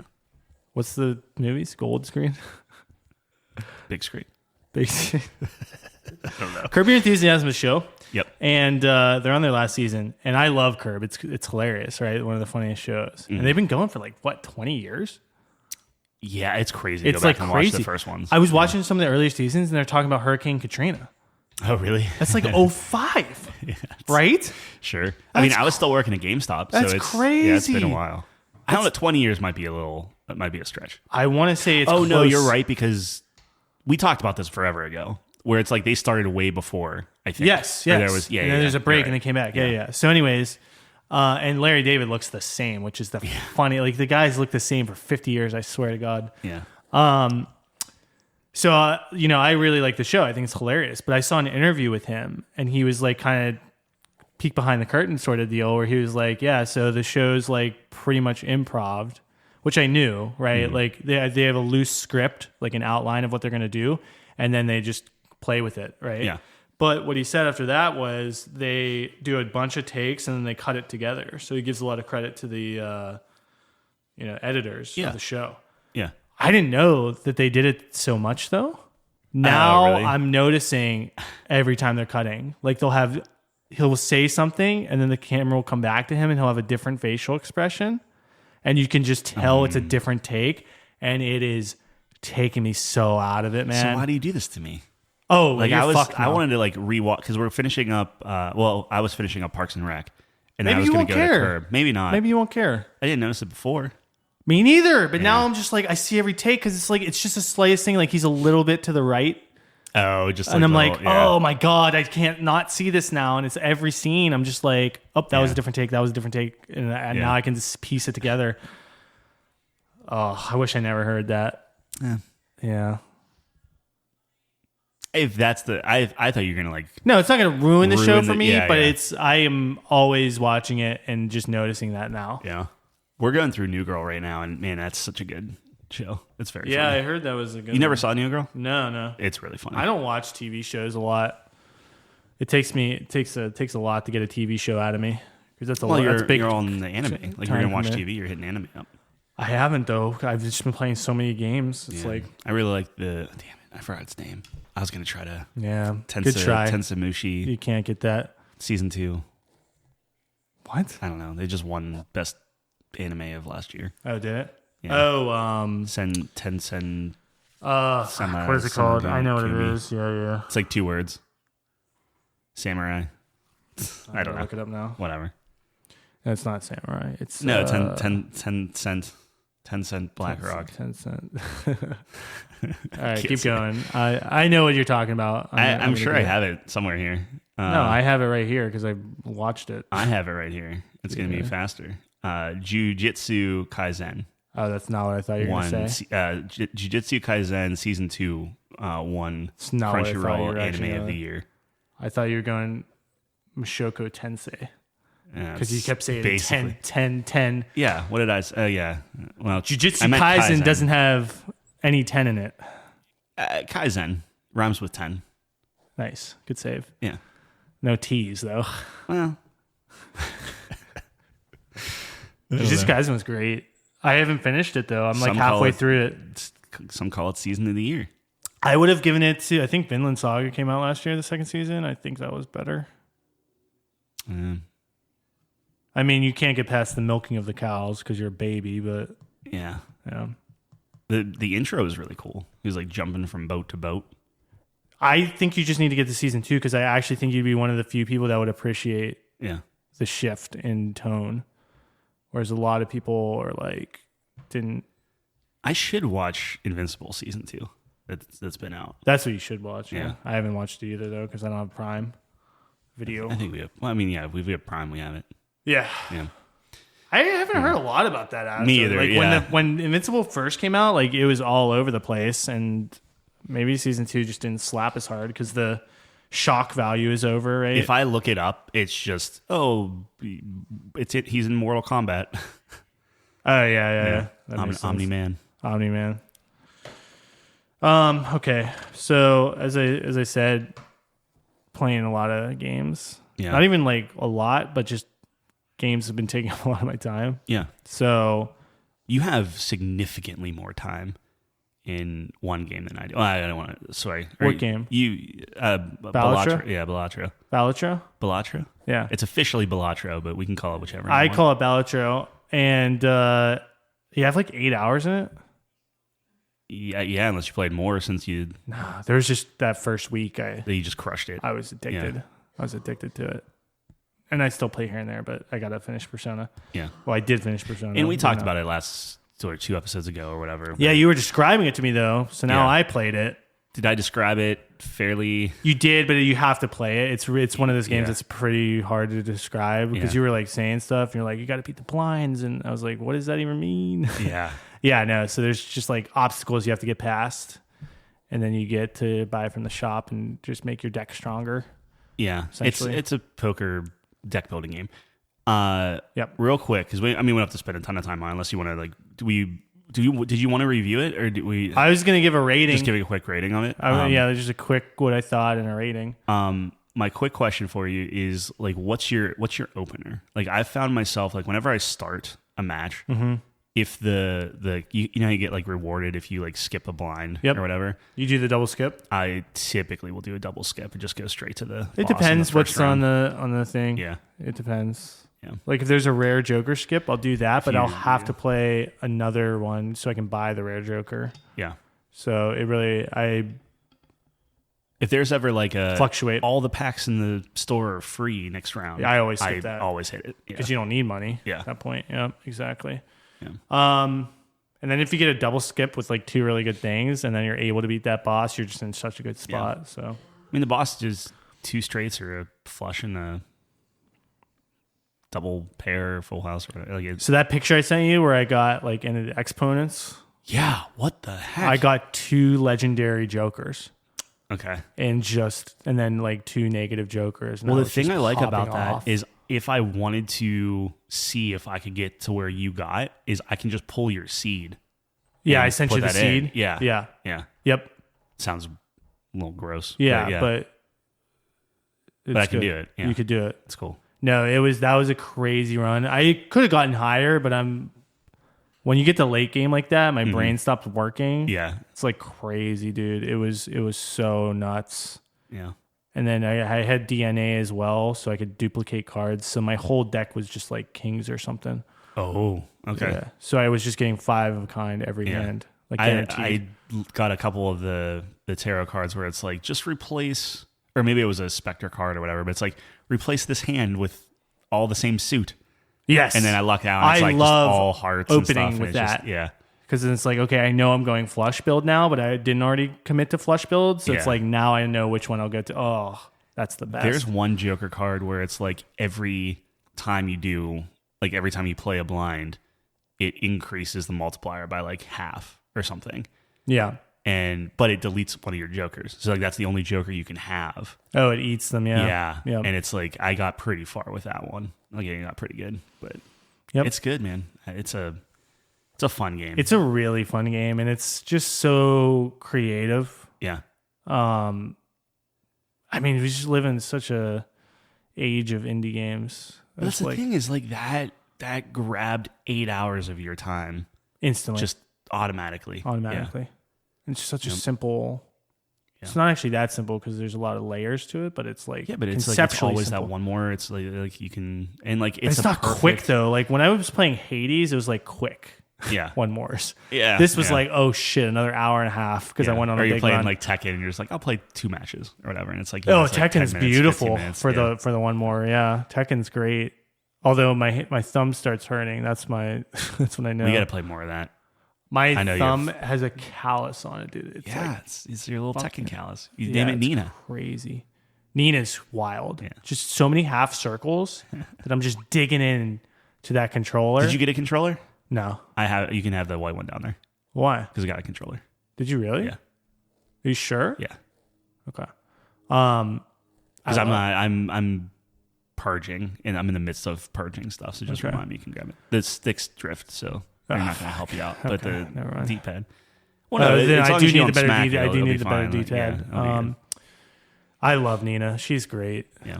She's so awesome. Like I try other characters, and I don't know. It's probably just because I started with her, and I was like, I don't know. I've just put the most time in her. Although my second character is probably Azucena. I'm trying to get a second character up. I love the idea that like, I'm not saying this is what we're doing, but I love if like you have like, your secret character that you're kind of working on, and like I'll have a secret one, and then we pull them out. And I shouldn't have told you then. Yeah, but maybe I can still get Justin. Although he listens to us. Justin. Yeah. But, dude, he hasn't played, and then he'll throw out some crazy combo and. Victor is crazy, dude. I struggle against Victor very much. I play till I win, which I know sounds weird, that but does sound like weird. We're up high enough now that it's like you're losing most of the time. I'm losing a ton, but I didn't downgrade. But the past few times I've been doing it, I've been just crushing people. Really? Yeah. So you've just been one and done? Yeah. Oh. Yeah. For the past I think every day this week. It's just like I just win, and I wouldn't do that. I think it's better just to get the volume in. Probably, but it's like okay, I play over lunch or something. Oh yeah, I'll do a quick match, and I'll be like, and I'll feel good about it. I'm like, I'm in a good mood. I'm happy with that. But if you're sitting down to play a Tekken 8 session, you should just play it for like for sure, a couple hours. I need to get back into that, but like the single player games are just dominating my life right now. So Tekken 8's so good. Like, what a great sequel! Like that's the best. It's the best Tekken ever made, right? Like easily. I mean, I don't have the nostalgia you have, but it just, to me, in my mind, and maybe I'm totally off base on this, so let me know. But it just does everything better. It looks better. Yeah, feels better. I think you playing it is a dramatic part of why I'm enjoying this one so much. Because if you were not into it, I think I would have dropped it a while back. I like it a lot, like actually more than most things. But like, you were the one that spurred me to like find my main and work through. Like, I'd still be playing like Brian or something and just kind of like doing stuff, losing online, and then getting frustrated. But the fact that you were putting the time in and grinding and being like, all right, well, I'm getting better here, and like you were talking about videos that I watched and stuff, like having you kind of like, ironically enough, pull me along, like, is the reason why I like this one so much. I think you need that in any competitive game. Like I had that in League. Definitely. Like I had my friends who were showing me the ropes, and they were super into it, so I was super into it. Yeah, it's really tough when you're on your own, obviously. Yeah. So like you kept me playing it, and like Helldivers is fun, and Power World was like okay. Like I missed the boat on Power World, but like specifically Tekken, it was like we clicked on that, and I was like, I really like it. And that'll just be something we just keep coming back to. I'm just surprised that like I can hold my own. Yeah, I'm so new to it. Yeah, and I just feel like I'm not good, but I will say that practice and all of that stuff is easily the best Tekken's ever been in terms of teaching you all that. There's so many tools. Yeah. I feel just like it's almost too many tools. Yeah. But it's like there's always something I can set. I mean, we talked about this in our review, but there's so many tools. Like I said, yeah. For me, it's like if you want to say like the best Tekken, I think people really like Tekken 5. I hear 5 a lot. Yeah. But I don't know what they're talking. Like, are they talking balance? Or are they talking? I think balance. I don't think Tekken 5 had a lot of walls and stuff. Okay. Tekken 4 was the first one that actually had walls. Yeah. Everything else was just infinite. That's such a big part of the game now. Now it is. But I think Tekken 5 kind of pulled it back a little bit. Where Tekken 4, they tried a lot of things. Right? Like they changed up Jin, they made new characters and stuff. 5, it was like they pulled it back and they're like, okay, you guys really like 3. Here's kind of like this middle kind of hybrid ground that I think people liked a lot. But I don't know. I sound like you at this point where it's like when you were talking about Final Fantasy 7. Yeah. To me, it's like that. I'm looking at it from the aspect of like this looks better than any Tekken ever. Yeah. This plays better than easily. any Tekken ever in terms of like smoothness and everything like that, right? Like, I think the thing I'm missing is just like I think I'm missing the nostalgia. So like maybe when Eddie comes out, I'll get a little hit of that and I'll be like, okay, cool. Like, well, that's because you're a Hachi guy. Yeah, well, like a lot of characters now weren't from like the original roster. Like I told you, like I know about half of them. So like I'm missing a lot of that nostalgia. I was really excited for like the Tekken shop just because I wanted all those like classic characters and classic different things and stuff. And like that was so disappointing. There were some of them though, right? Like Jin got a kind of, but like Jin that was from 4 T4 when I hated like I loved Jin in 3. So you're Jin only in 4. looking for 3. Not outfits. Necessarily, but partially, yeah. I don't didn't like the other ones. I don't care about the outfits as much as I care about like I want older characters. Like I want Lei, I want Bake, I want Bruce. I want I want like old school characters to be brought back in. Eddie's in old school. Eddie was in 3, yeah. Okay. Yeah. I think that'll help. Yeah. Did you like him in 3? Oh yeah. Eddie was one of my. Really? Yeah, but he was like the cheap character that just like you could just crush. I'm not looking forward to him coming out. I think he's going to be annoying as fuck. Maybe. I think once it'll be fun. No, I think he's going to be annoying as fuck. I want Anna to come out. Yeah, I would be curious to see how she plays compared to Nina. I'll be surprised. Like they were saying that a lot of the roster got leaked, and I know Eddie, but then the other three characters, I didn't watch that video though because I don't want to spoil myself. Yeah. Did you watch that video? I did. Okay. So I knew you Eddie. know what the rumors are. Yeah, I know what the rumors are, and I don't know any of the other characters. Oh, the rumors were just Eddie? No, it was all 4 for the year. Yeah. But Eddie was the one that I knew, I recognized. Yeah. And I don't know the other 3 characters. Oh, there were names, but you didn't know. They were in previous Tekkens, but not that I really was into. So it kind of like took the wind out of my sails. Where I'm like, granted, it's rumors. Maybe it'll if they're doing Eddie, then that kind of covers them for the old one, and then they'll probably do the other ones. You got to think some people's 5 was their favorite. And they like I said, I'm being pure selfish. I'm just saying, like, if you weren't playing or if I wasn't having that kind of rivalry, there's not a lot of nostalgia pulling me into Tekken. So if I'm playing by myself, I'm not usually I'm not the guy that's going to go online and just play random people. Usually, yeah, I am now just because I'm trying to get better, keep ahead of you, and get better. But yeah. I don't know. Yeah. I mean, that's a big part of it, but I think you still would have enjoyed the game. Oh, 100%. But I would have, like I played Mortal Kombat. I would have played the story. I would have tried all the different modes and stuff, and then I'm done. Yeah. But like, I officially 100%ed Tekken, so like I hit the whatever achievement. Super easy to get. So if you want to, there's not a lot in the game. It's 47 achievements, and the last achievement is just get all the other achievements. Yeah, there you go, 46 achievements. Yeah. But anyway, I don't know how we got on that, but Tekken's great. I don't remember how we got on that. Tekken is great. Balatro's good. Balatro. Do you want to give a score? Yes. So it's always really tough, right? Because you're just going back and forth from playing these big budget games, and then you play these small indie games, and it's just apples and oranges.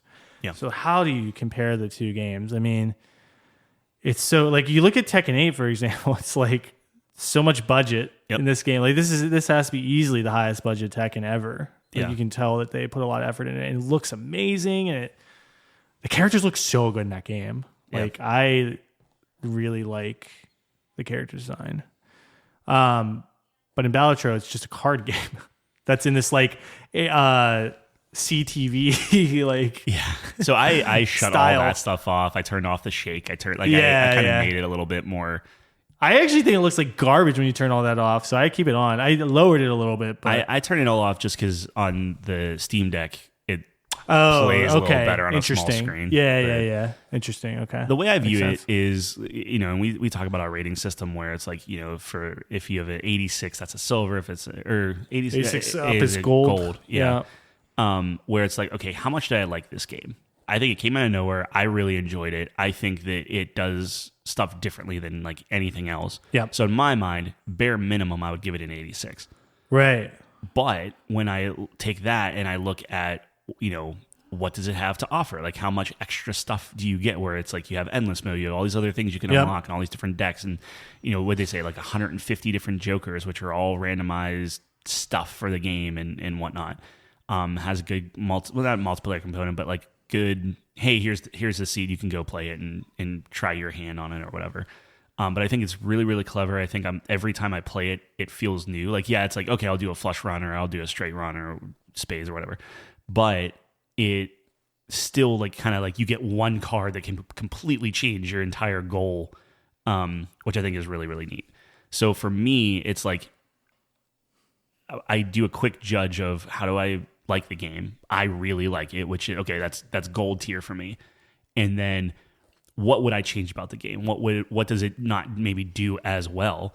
And if I start having like more and more things that I'm trying to I really can't say too much, right? Like there's not a lot that I'd be like, oh, if it just did this better, it would get higher for me. Like Right. I can't really think of anything off the top of my head. So then it's like, okay, well, like I'm putting it like 91, 92. Like that's kind of where I'm at. Yep. I think I'm at 90. So a very similar thought process where it's like, I think it's just fun. Mm-hmm. It's not anything like you can just sit down and play, I think. Because you have that 52 card standardized deck, poker hands, like it's very easy for anyone to jump in.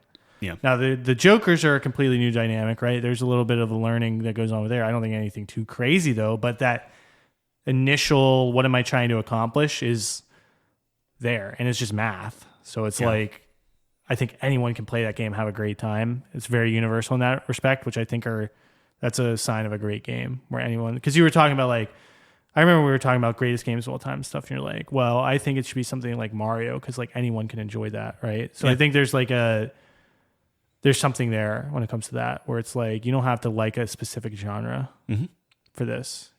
Yeah, it's like a puzzle game. It's like a rogue like it transcends. Yeah, but I don't kinda, necessarily like puzzle games and those card like Slay the. I never played Slay the Spire, right? Yeah, Monster Train. Yeah, yeah, but I think it's easier to gravitate towards something like this, like to introduce you to that genre. Might actually maybe really like Slay the Spire, to be honest.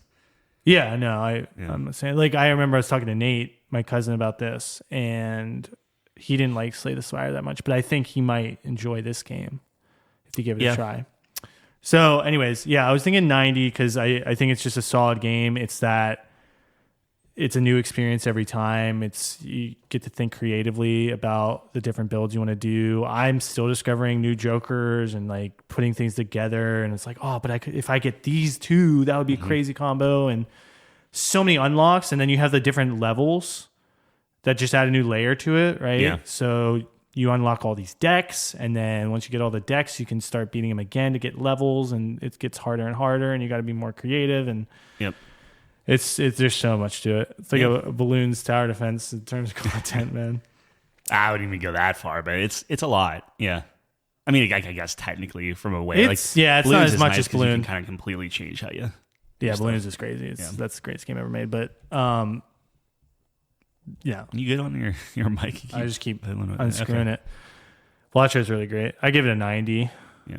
I think it's just a solid. I'm good with tier. 90. We can do that as the couch go. What do we give Tekken? 92? 92. Okay. I gave it a 92. I was higher than you on Tekken 8, which is crazy. Yeah. Well, you're typically trending higher on on stuff than me. Oh, I guess that's not crazy. Yeah. Although Tekken, like I just thought Yeah, well, that's what I mean. If they had more Tekken OG 3 characters, remastered, it would have been 100. Yeah. If it had, I think, a better story. I thought the story was fine. It was fine. Dude, for a fighting game. Well, we already went way into that, but in terms of fighting games, 90. stories We'll aren't. do Balatro at 90. I'll put that on the Yep. chiseled. All right, where are we at? I wanted to talk about Persona 3 We're real quick. at 90 minutes in. So I finished Persona 3 Reloaded this morning, and I just want to quickly share my thoughts and then give a rating because Tyler's not going to play it because he's scared. I have no desire, dude. I have no desire to play Persona. No. If anything, you're going to play Yakuza, right? If anything, I'd play 5 before I played 3. Like, if anything, I'd play Yakuza first. But like, if it's like you have to play a Persona game, I'm playing 5. I'm not playing 3. Yeah, that makes sense. So Also not playing 5. But go on. Sorry. Shocker. Yeah, I really like this game. I mean, it big shock. I'm really into the series. And this is just more of what you'd come to expect from a Persona game. Now, I tried to do a little bit of research before the episode today I never played the original, right? So there's actually a couple versions of it. So there's like the original on PlayStation 2, but they did a portable version, which was actually the version that they had on Game Pass like last year or something. So I saw a little bit of the portable version, but then I went back to do some research on the original because I wanted to see what they changed, right? Mm-hmm. And they actually really overhauled this game in a lot of ways. I think this is another example of something that's really well done in terms of that remaster / remake kind of. Yeah. I don't know how many ticks this would get, maybe 2 ticks over, because they completely voice act almost the entire game. Like, I think there's more voice acting in this than 5, which is crazy. Wow. Because like a lot of the dialogue that you have with your teammates and stuff, and maybe I'm misremembering 5 a little bit. Maybe I'm not giving enough credit in terms of how much voice acting is, but I thought there were a lot of dialogue boxes, and you only get the voice acting when you're in their You'll get like that like moment or whatever. Right. Like when you talk on it, it's like, okay. Yeah. And in this one, there's still some of that, but there's a lot of it is voice acted. Yeah. And their cast is great. I think all the Persona games always do an excellent job of casting, because I think there's a lot of crossover from like the anime community, which makes sense. Sure. But those voice actors are top notch, especially these days. I think they're incredible. When you talk about English, like dubs. Mm-hmm. So that was all great. It looks great. It's in Unreal 5, so it looks great. I will say some of the background stuff, the textures are terrible for some reason. It's really strange. So like in the classroom and stuff, like the posters on the wall would just be the most low res garbage. But the characters themselves are very good. They're crisp. They did so anyone who's played Persona, like when you're talking to someone, their portrait kind of comes up and then their text box. Their portraits are all new and fresh and sharp and hand-drawn and stuff, right? And they look great. So, yeah, the game's presentation, which is always one of the strongest points of Persona, is just on point. And it just puts it into the new age where it just has these flashy animations. And, like, when you're doing team moves and everything, you're doing your super move, it's just this over-the-top spectacle that's really awesome.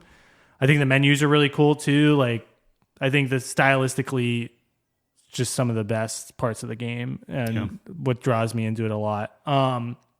In terms of the gameplay is similar to the rest of the series, although they've updated it in this one. I don't know exactly how. Like, I think there's just some small tweaks and quality of life things that they did. Like you can... there's like the super moves and stuff, and then there's like team attacks, which I don't know what was in the first one, but a lot of the gameplay is like finding the enemy's weakness, knocking them down, and then doing a team attack. That's a big part of the game. So I don't know if that was necessarily in the first one. I couldn't find that, so maybe it was, but I think they did add a lot of quality of life things to the game. I will say that the gameplay loop gets a little repetitive for sure. You're kind of doing the same thing over and over, which I think they're all kind of like that. But it's essentially Pokemon. So anyone who likes Pokemon but hates it in this game is kind of hypocritical in my opinion, because it's the same gameplay. Yeah. You're trying to find the weakness. Mm-hmm. You know, you have all the elements, and then you're using your moves that have elements to counter their weakness. All right. Right. Seems pretty samey to A me. little reductive, but sure. Well, what else is there? No, I have some moves that increase my defense. Well, I have some moves one game you're shooting your head. The other game is cute little pocket monsters. Okay. Have you ever seen Power World though?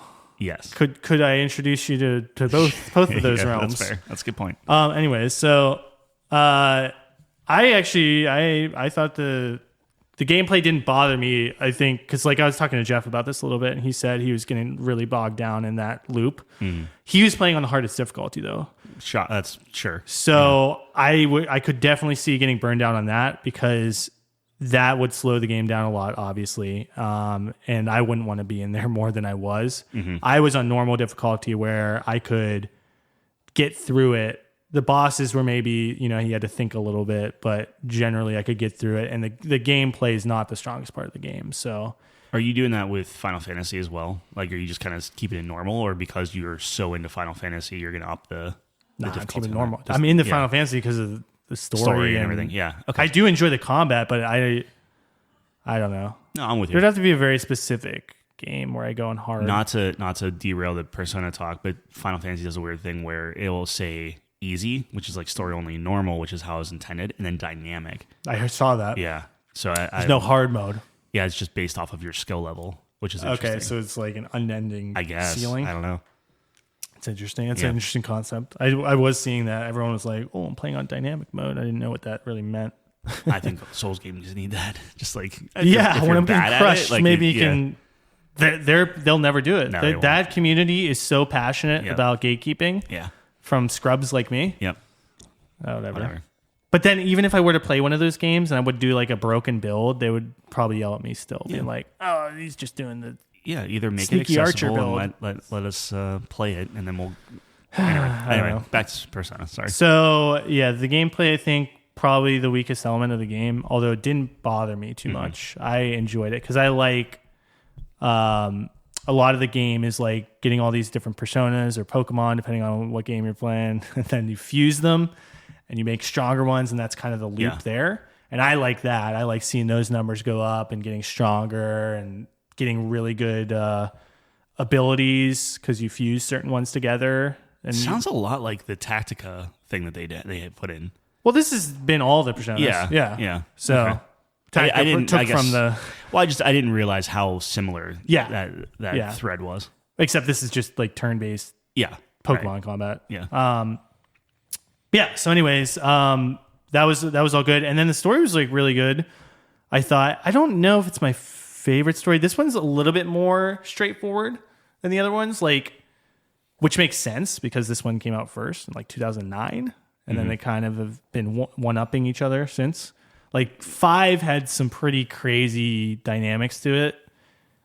4 was pretty interesting as well, where there's some plot twists thrown in. This one is like pretty easy to see where it's going. Yeah. And like who the bad guy is. But it's still good. I think it was still good. And the best part of the game, in my opinion, is the characters. Like one of the main mechanics of the game, obviously, is you get these social links, they're called, with characters, and you level them up and you get their backstory and their character arcs and whatever. And that's my favorite part of the game. So that's in this. There's a bunch of them. It's actually really hard to max everyone out. You have to like do it. I don't know how anyone does it without a guide. Like you have to be so efficient with your time, which I really don't like, because it's like if you don't use a guide, you're going to be missing a lot of character moments. So it's like you pretty much have to. Not to derail, but in the Rebirth, right, for Final Fantasy VII, you know how you go into like Tifa's house and it's like you can like rummage through her things or whatever. Like that freaked me out because it's like, is this going to be like a Final Fantasy X-2 situation where if you do one thing wrong in the very beginning of the game, that blocks you out of like your relationship thing or whatever? That's crazy. But who did you go with in Persona? Did you go with your heart or did you go with your guide? I went with my heart. Nice. All right. She's you're on like the track team in that game, and she's the equipment manager. Okay. And she's great, dude. She's so nice. What's her name? Yoko. Yuko. Yuko. Okay.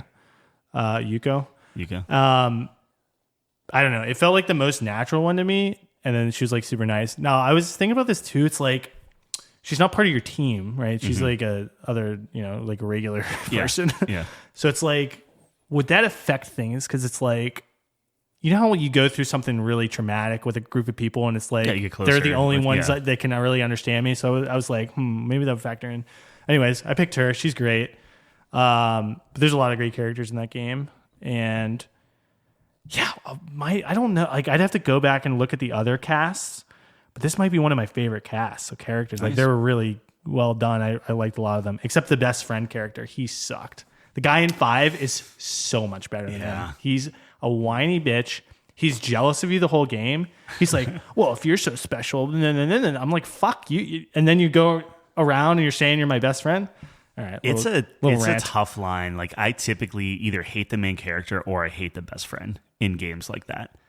Well, the main character's nobody. He's a nobody. Yeah, well, that's what I mean. You pick everything he says. But like, it's one of those, like, it's a fine line to walk if the best friend is like somehow your best friend is cool in 5, and then Neon White is another one where he's like so over the top, very much like 5 actually. Yeah, but like it's fine, dude. Like, Ryuji in 5 is one of my favorite. He's over the top, but he's like loyal. Right, he's your boy. Like he would never be jealous of you. He's like happy for you. Yeah. Whereas in this game, you get voted as the leader because you're the main character. Sure. It's hilarious. So because you never say anything, they're like, "This guy's so charismatic. Gotta make him the leader." Yeah. It's like I didn't say a word. I hate silent protagonists. Yeah, I know. But it's just so funny. All the girls are like, "Oh my god, you just understand me," and you're just sitting there just looking at them because you never say a word. Yeah, he's just a jealous bitch, and I hate Junpei. He kind of sucks. He's F tier. I should do a tier list. Ooh, you should. Yeah. You get a dog, which is awesome. Okay. He's on your team. It's a persona. You get a cat in 5. It's fine. Oh yeah, you do get a cat. Although she's not a cat or whatever. Or he's not a cat. It's a guy, right? Is it? I think so because he's trying to fuck the one girl. Oh, okay. It's a whole thing, man. I get far enough in there, I guess. Sure. He's got a crush on the one girl. Anyways, overall, this game's great. If you like Persona, you're gonna like this game. I think they did an amazing job remastering it, bordering on remake. I think the integrity of everything from what I saw is there, but they just put it over the top. The voice acting, stylistic choices, quality of life choices. This is the best way to experience that game now, which is kind of what you were talking about with like Final Fantasy, right? Like this is what you would want to see, I guess, if you were like OG Final Fantasy, because like there's not really a reason to visit the old game. I would say honestly, I think you're getting everything here. Maybe someone who's like a diehard OG fan would disagree with that, but from what I gathered, this just seems like the way to go. Nice. And it modernizes it and does a good job in that way. So what are you going to give it then? Yeah, I was at an 88 for this. Okay. I thought it was a really great game. Definitely deserves to be in the gold, I think. I think it's really polished and well done. It didn't quite get up to like Tekken or Balatro, just comparing to like recent things, because it is a little slow at points. It takes a lot. Like I wish this game was like 20 hours shorter, man. Like I think you could have cut out a lot of the going into the dark place or whatever it's called and doing the combat stuff. Like I think you could cut a lot of that out or cut some of those bosses out, because that does drag, and that loop it's not the most exciting part for me. Maybe some people like that grind, but I think generally people would get kind of exhausted, especially if you do. I could only imagine Jeff doing it on the hardest mode. That sounds like a nightmare. No, I think he stopped. Yeah, stopped doing it. Yeah. He just hit a wall. Like that's. And again, with the time efficiency thing, if you're having to go in there more than what's optimal, you're losing out on, and it just compounds and snowballs. And I can only imagine how behind he would be on like. Is he doing Final Fantasy? I assume he would. Yeah, I assume so. Yeah. Okay. I don't know. I haven't kept track. I should tune into What Killed Jeff. Yeah, What Killed Jeff. Twitch.tv/WhatKilledJeff. Great guy. Yeah. Friend of the show. But yeah, that's all I had. Nice. 88. All right, so 88 for that, 90 for Balatro. Yeah. All right. Tekken's still on top for us. Tekken's real good. Tekken's really good. Yeah. Tekken's really good. I really enjoyed Tekken. I We'll was see shocked. how Final Fantasy I was goes. shocked at how much I enjoyed Tekken. I know. Yeah. Anyways, Cool. that's all I had. Yeah. Sorry for the echo. If anyone's still here, we'll go back downstairs. I'm gonna try to move some stuff out and get things kind of like start pitching it. But I told Joe like he's building everything. I went over there yesterday, checked out the stage, checked out the sheen on everything and whatnot, and it was all good. And I think we're going to get lumbered today. Yeah, which will be good. But, that's awesome. Yeah, it's coming together. Stay tuned. Yeah. But if you did make it this far, we appreciate that. Check us out, couchcompany.games. Kind of went over some ratings today. We have all of our ratings on there. I think we're up to 4 games. Did you rate Skull and Bones? No, Skull and Bones. I played the demo of it and it was just like, It's I can't. awful. Yeah. So we have like 3 games, I guess. Tekken, Balatro. I have Persona. We both did, we did one other one.